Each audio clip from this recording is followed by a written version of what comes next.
Good morning students, मैं नीतू चौधरी स्वागत करती हूँ आपका अपने परिवार स्वाध्याय श्री में। तो कैसे हैं आप सभी? आई होप अच्छे होंगे, स्वस्थ होंगे और घर पर रहकर पढ़ाई कर रहे होंगे और अपने नोट्स कंप्लीट कर रहे होंगे। जैसा कि आपको पता ही है कि आपके एग्ज़ाम होने हैं, UP TET, C TET, U TET, जितने भी ऑल स्टेट टेट के एग्ज़ाम हैं वो नवंबर दिसंबर तक सबके कंप्लीट हो जाएंगे। तो आपको क्या करना है, एक एक टॉपिक को क्लियर करते हुए जाना है और अपनी कॉपी में अपने हाथ से नोट्स बनाने हैं। ठीक है, जैसे मैं आपको डेली बोलती हूँ कि जब तक हाथ से नोट्स नहीं बनाएंगे तब तक आपको कुछ भी अच्छे से याद नहीं रहेगा। ठीक है, तो इसी के साथ आज की क्लास की शुरुआत करते हैं एक मोटिवेशनल कोड के साथ, जिसमें आज का हमारा कोड क्या है कि हौसलों के तर्कस में कोशिश का वो तीर जिंदा रखना, हौसलों के तर्कस में कोशिश का वो तीर जिंदा रखना, हार जाओ जिंदगी में मगर जीतने की उम्मीद जिंदा रखना।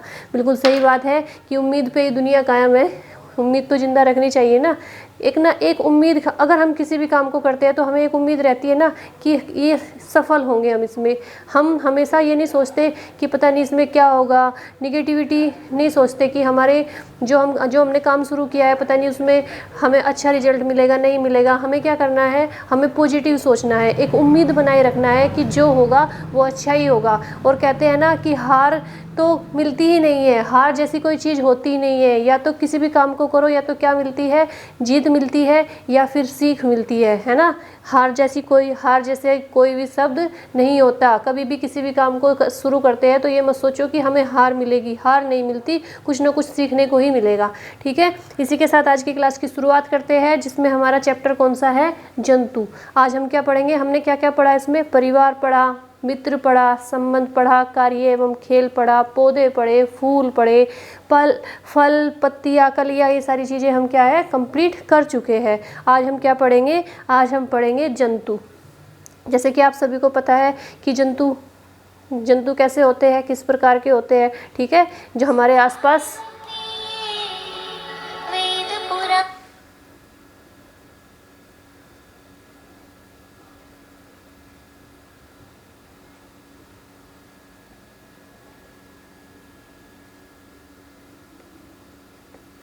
उनके विवाहित बच्चे, जब पूरा परिवार।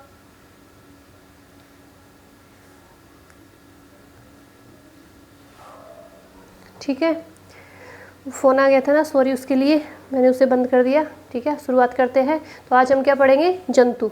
ठीक है, अब हम देखेंगे कि कितनी तरह के जंतु होते हैं, किस किस प्रकार के होते हैं, कहाँ कहाँ पे रहते हैं, हम सारी चीज़ें पढ़ेंगे जंतु के बारे में। तो सबसे पहले नोट डाउन करेंगे, हेडिंग बनाएंगे जंतुओं का वर्गीकरण, यानी जंतु कितने प्रकार के होते हैं। तो सबसे पहले लिखेंगे जंतु कितने प्रकार के होते हैं, 2 प्रकार के। कौन कौन से, कशेरुकी जंतु और अकशेरुकी जंतु।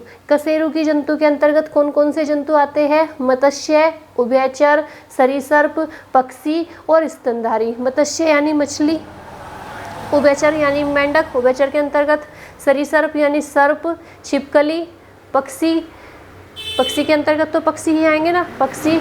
और स्तनधारी के अंतर्गत कौन कौन आते हैं, मनुष्य, बंदर, कुत्ता और बिल्ली। ठीक है, ये आ जाते हैं किसके अंतर्गत, कशेरुकी। कशेरुकी क्या होते हैं, सबसे पहले देखेंगे कि कशेरुकी जंतु कैसे होते हैं। ऐसे जंतु जिनके शरीर में रीढ़ की हड्डी या कशेरु का दंड होता है। ठीक है, मैंने आपको बायोलॉजी में जो पढ़ाया था उसमें मैंने आपको रीढ़ की हड्डी के बारे में बताया था, कशेरु का दंड के बारे में बताया था। और जब कोशिका चैप्टर पढ़ाया था, सेल पढ़ाया था, तो उसमें मैंने बताया था कि कुछ जीव ऐसे होते हैं जो एक कोशिकीय होते हैं, कुछ जीव ऐसे होते हैं जो बहुकोशिकीय होते हैं। ठीक है, लेकिन कशेरु के जंतु कैसे होते हैं, कशेरु के जंतु वह ऐसे जंतु होते हैं जिनमें क्या होती है, रीढ़ की हड्डी होती है। ऐसे जंतु बहुत ही कम पाए जाते हैं जिनमें रीढ़ की हड्डी होती है। दूसरे कौन से हैं, अकशेरुकी जंतु। अकशेरुकी जंतु कैसे होते हैं, जिनके शरीर में रीढ़ की हड्डी नहीं होती। यानी कैसे जंतु, जिनके शरीर में रीढ़ की हड्डी, कशेरु का दंड नहीं होता। समस्त जंतुओं में इनकी संख्या कितनी है, 95% है। यानी 95% जंतु ऐसे हैं जिनमें रीढ़ की हड्डी नहीं होती, कशेरु का दंड नहीं होता। तो कशेरुकी जंतु कैसे होते हैं? जिनमें रीढ़ की हड्डी होती है। मात्र 5% ही जंतु ऐसे होते हैं जिनमें रीढ़ की हड्डी होती है। अकशेरुकी जंतु कैसे होते हैं? जिनमें रीढ़ की हड्डी नहीं होती। और 95% जंतु ऐसे होते हैं जिनमें रीढ़ की हड्डी नहीं होती।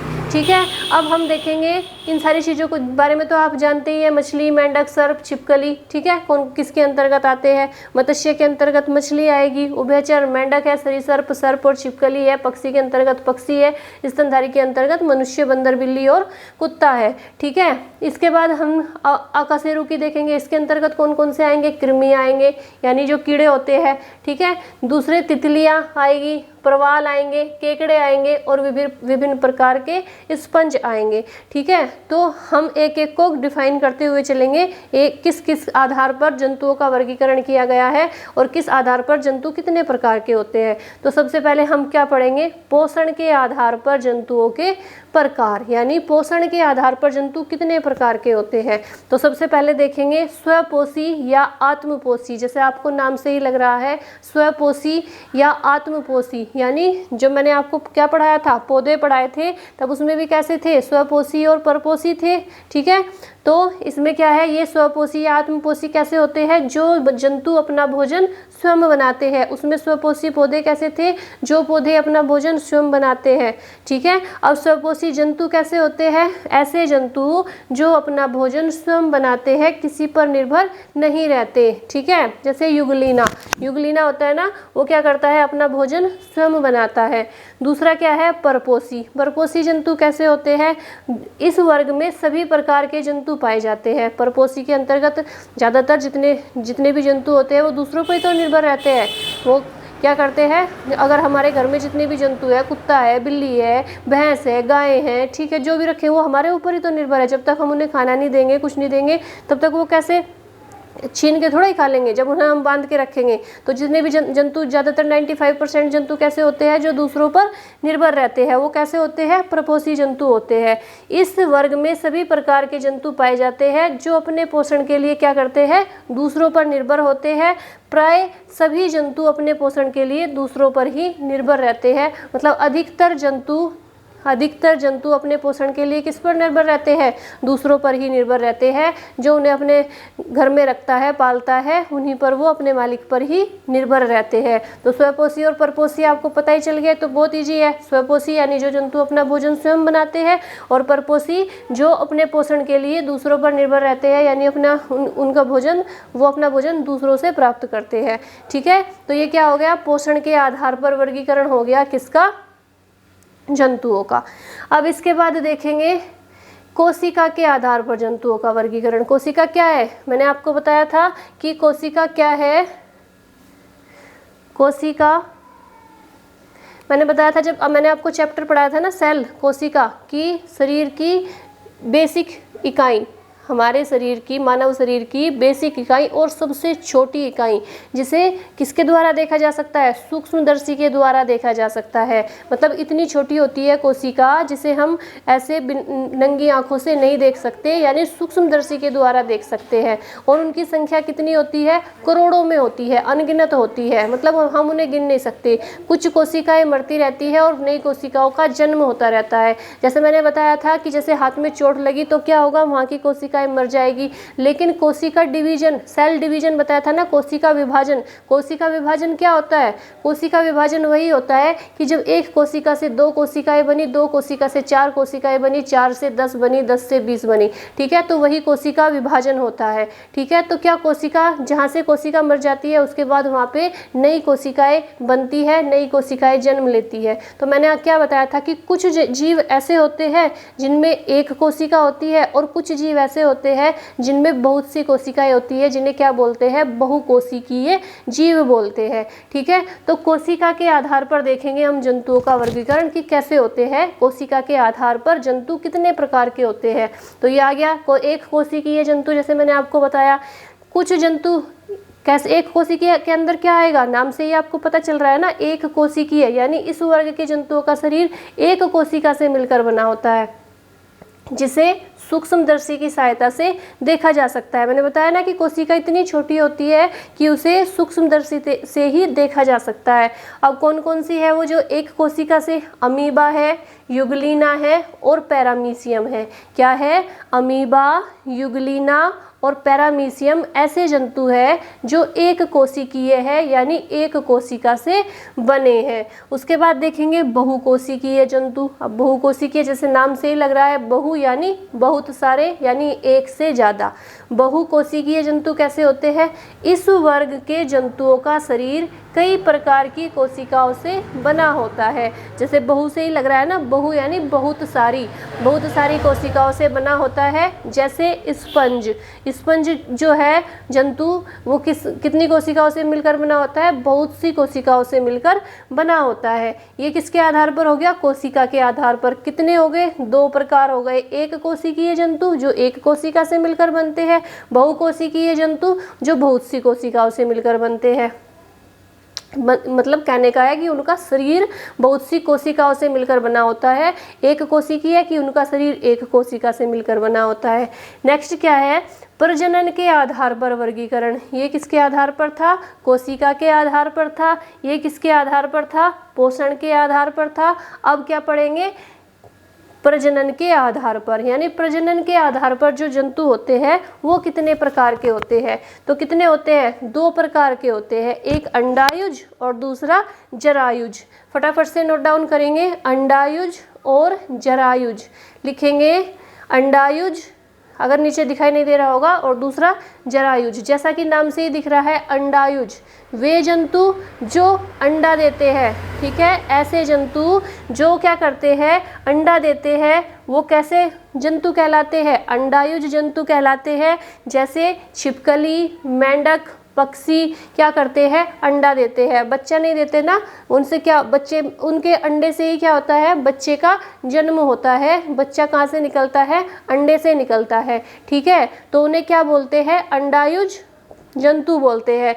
दूसरे कैसे होते हैं? जरायुज जंतु। जरायुज जंतु कैसे होते हैं? जो अंडा नहीं बच्चा पैदा करते हैं। ठीक है, जैसे मनुष्य भी क्या करता है? लेडीज भी क्या करती है? माँ बनती है तो बच्चा पैदा करती है, अंडा नहीं देती ना। अंडे से बच्चा पैदा नहीं होता, तो डायरेक्ट उसके गर्भ से बच्चा पैदा होता है। तो जरायुज क्या है? जो बच्चा, मतलब जिनके ऐसे जंतु जो बच्चे को जन्म देते हैं, ना कि अंडे को। ऐसे कौन कौन से हैं? हाथी है, गाय है, भैंस है, बकरी है, बिल्ली है, कुत्ता है। ठीक है, दुनिया भर के ऐसे जंतु तो है जो क्या करते हैं? बच्चे को जन्म देते हैं, ना कि अंडे को। और अंडायुज कैसे जंतु होते हैं? जो अंडा देते हैं, ना कि बच्चा। ठीक है, ये किसके आधार पर हो गए? प्रजनन के आधार पर वर्गीकरण हो गया किसका? जंतुओं का। ठीक है, इसके बाद देखेंगे वास स्थान के आधार पर वर्गीकरण। यानी ऐसे वे जंतु, वास स्थान यानी जहाँ पर वो रहते हैं, कैसी कैसी जगह है वो जहाँ पर वो जंतु रहते हैं, तो किसके आधार पर करेंगे? वास स्थान के आधार पर करेंगे। तो वास स्थान के आधार पर कौन सा है? सबसे पहले है स्थलीय। स्थलीय से अभिप्राय क्या है? स्थलीय जंतु यानी जो स्थल पे रहते हैं, स्थल यानी जमीन पे रहते हैं, वो जंतु कैसे कहलाते हैं? स्थलीय जंतु कहलाते हैं। जमीन व स्थल पर पाए जाने वाले जंतु क्या कहलाते हैं? स्थलीय जंतु कहलाते हैं। जैसे मनुष्य है, छिपकली है, चूहा है, बंदर है। ठीक है, और बहुत सारे हैं, कुत्ता है, बिल्ली है, सब कहाँ पे रहते हैं? जमीन पे रहते हैं, स्थल पे रहते हैं। तो वो सारे जंतु क्या कहलाते हैं? स्थलीय जंतु कहलाते हैं। दूसरा क्या है? जलीय जंतु। जैसे नाम से ही दिख रहा है आपको, ये सब बहुत ईजी है, इतना टफ नहीं है इसमें कुछ भी। ठीक है, जलीय जंतु कैसे होते हैं? जल में पाए जाने वाले। नाम से ही बता देगा बच्चा देख के ही कि जलीय जंतु कैसे होते हैं, जो जल में पाए जाते हैं। तो जल में पाए जाने वाले जंतु क्या कहलाते हैं? जलीय जंतु कहलाते हैं। जैसे मछली है, स्पंज है आदि, मगरमच्छ है। ठीक है, ये कहाँ पे पाए जाते हैं? जंतु, ये जल में पाए जाते हैं। तीसरा क्या लिखेंगे? मरुस्थलीय। मरुस्थलीय जैसे कि आपको नाम से ही दिख रहा होगा, इस प्रकार के जंतु जो कहाँ पे पाए जाते हैं? मरुस्थल वाले इलाके में जहाँ पे क्या होता है, पानी की कमी होती है। तो जहाँ पे पानी की कमी होती है वहाँ जो जंतु पाए जाते हैं उन्हें कैसे जंतु बोलते हैं, मरुस्थलीय जंतु बोलते हैं। और वो कौन कौन से हैं, जैसे ऊँट है, विषैली छिपकली यानी जहरीली छिपकली है। कौन से है ऐसे जो पानी, जहाँ पे पानी की कमी होती है वहाँ पे पाए जाते हैं ऐसे जंतु, ऊँट और जहरीली छिपकली। नेक्स्ट क्या है, वायुवीय जंतु।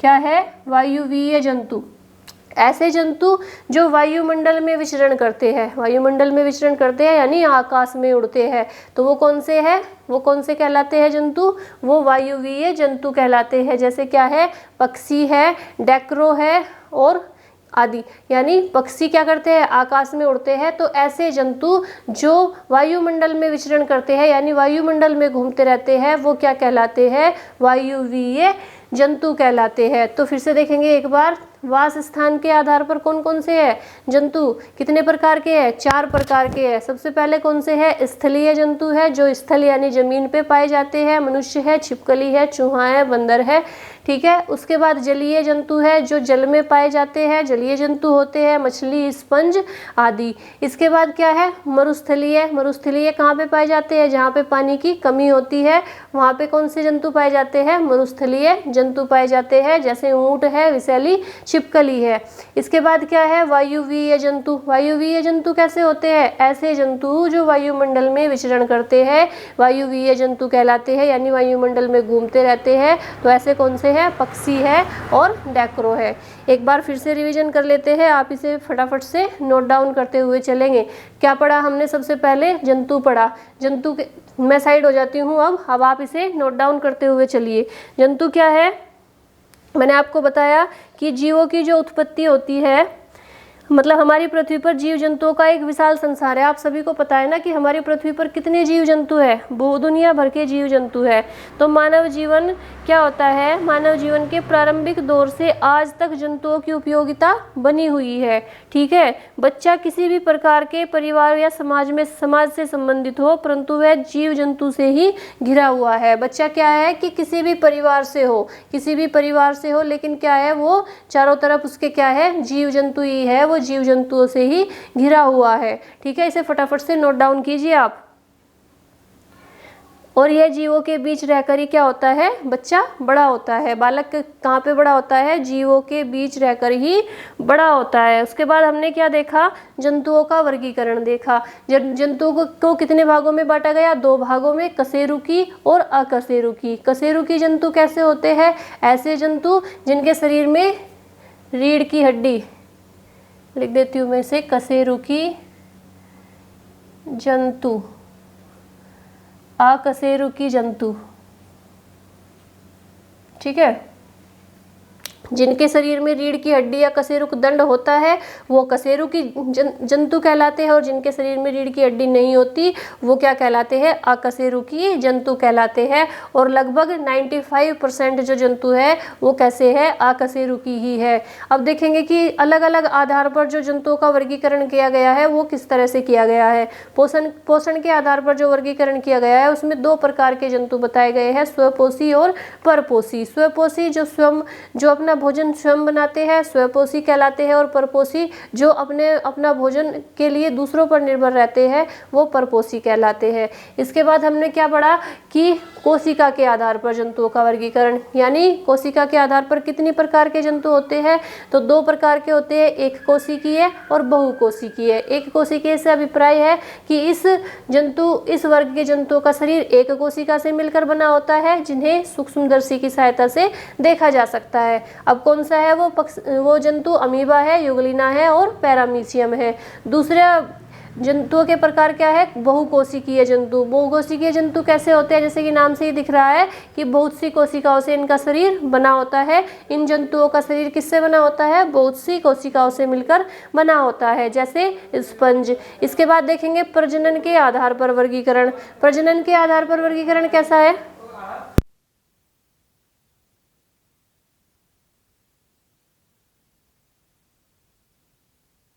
प्रजनन के आधार पर दो प्रकार के होते हैं, अंडायुज और जरायुज। अंडायुज के जंतु कैसे होते हैं? जो जंतु अंडा देते हैं, जैसे छिपकली होगी, मेंढक हो गए और पक्षी हो गए। जरायुज कैसे होते हैं? जो बच्चा पैदा करते हैं यानी बच्चे को जन्म देते हैं, वो क्या कहलाते हैं? जरायुज कहलाते हैं। जैसे हाथी है, गाय है, भैंस है, बकरी है, कुत्ता है, बिल्ली है, ठीक है। ये क्या करते हैं? अंडे को नहीं, बच्चे को जन्म देते हैं। इसके बाद हमने देखा वास स्थान के आधार पर वर्गीकरण। वास स्थान के आधार पर कितने प्रकार के जंतु है? 4 प्रकार के। कौन कौन से हैं? स्थलीय, जलीय, मरुस्थलीय और वायुवीय। स्थलीय क्या है? जो जमीन व स्थल पर पाए जाते हैं, चूहा, छिपकली, बंदर, मनुष्य। जलीय क्या है? जो जल में पाए जाते हैं, मछली, स्पंज। मरुस्थलीय कैसे जंतु होते हैं? मरुस्थलीय जंतु इस प्रकार के जंतु वहाँ पाए जाते हैं जहाँ पे पानी की कमी होती है, जैसे ऊंट है, विषैली छिपकली है। वायुवीय जंतु कैसे? ऐसे जंतु जो वायुमंडल में विचरण करते हैं वायुवीय जंतु कहलाते हैं, जैसे पक्षी है, डैक्रो है आदि, ठीक है। इसे आप फटाफट से नोट डाउन करेंगे।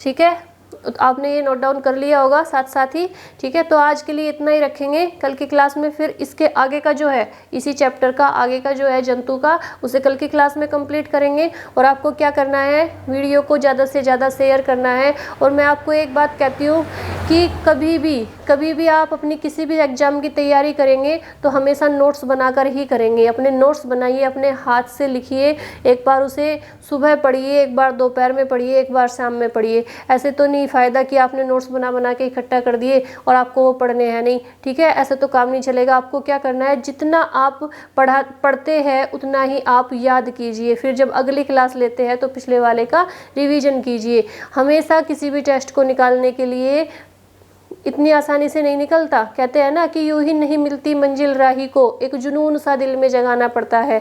बिल्कुल सही बात है। इतनी आसानी से अगर सब कुछ हो जाता तो आज हर किसी की गवर्नमेंट जॉब होती और हर किसी का बिजनेस होता, हर कोई अमीर होता। लेकिन इतनी आसानी से कुछ नहीं होता। किसी भी काम को करने के लिए बहुत मेहनत करनी पड़ती है, जीरो से शुरू करना पड़ता है, ठीक है। लेकिन अगर आप लोग सपोर्ट करते हैं ना, आप लोग क्या, अगर आप सभी आपस में सपोर्ट करते हैं एक दूसरे का, तो इंसान उठता हुआ चला जाता है, ठीक है, आगे बढ़ता हुआ चला जाता है। तो कभी भी अगर आपका दोस्त, आपका परिवार का कोई भी व्यक्ति किसी भी काम को करना चाहता है तो हमेशा उसका सपोर्ट कीजिए। उसे कभी भी डिमोटिवेट मत कीजिए कि तुम ये नहीं कर सकते, ये नहीं कर सकते। और सबसे बड़ी बात तो यही है ना कि उस काम को करने में मज़ा तभी आता है जब लोगों को लगे कि तुम ये काम नहीं कर सकते, है ना। और जब वो काम हो जाए तो फिर वही लोग क्या बोलते हैं कि हमें तो पता था ये कर सकते हैं।